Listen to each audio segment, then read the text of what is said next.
بات کیا کہنی ہے، پھر بات کیسے کہنی ہے۔ بات کیسے کہنی ہے بنیادی چیز، الفاظ مہذب اور شستہ استعمال کرے، بازاری زبان استعمال نہ کرے، عالم کی شان کی جو لائق ہے وہی استعمال کرے۔ نمبر 2، گفتگو کا انداز داعیانہ، واعظانہ، ناصحانہ ہو، سننے والے کو محسوس ہو یہ تذلیل نہیں کر رہا، یہ چڑھائی نہیں کر رہا، یہ خیر خواہی کے جذبے میں بات کہہ رہا ہے۔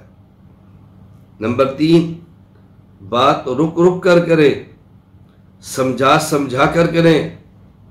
خطابت کا معنی لفاظی نہیں، خطابت کا معنی اتار چڑھاؤ نہیں، خطابت کا معنی اپنی بات کو یوں پیش کرنا نہیں کہ سامنے والا گھبرائے۔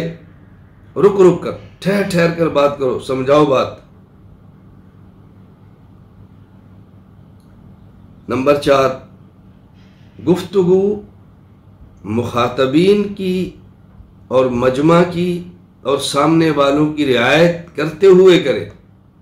آپ کے سامنے علماء تشریف فرما ہیں تو پھر اصطلاحات استعمال کریں، طلباء ہیں طالب علمانہ زبان کریں، عوام ہیں پھر عوامی بات کریں۔ میں ایک بات عرض کیا کرتا ہوں طلباء کرام سے کہ آپ نے 2 باتوں کا خیال کرنا ہے۔ نمبر 1، درسگاہ کی زبان بھی آئے، نمبر 2، عوام کی زبان بھی آئے، یعنی جو آپ کے پاس دلائل موجود ہیں، عقائد موجود ہیں، اس کو عوامی لب و لہجے میں کیسے بیان کرنا ہے۔ عوام کو سمجھانا ہے بات کو، ہم نے عوام کو سمجھانا ہے، عوام کے نظریات کو ٹھیک کرنا ہے، عوام کے عقائد کو درست کرنا ہے، تو جتنی اس کی سطح ہو اس کے مطابق بات کرے۔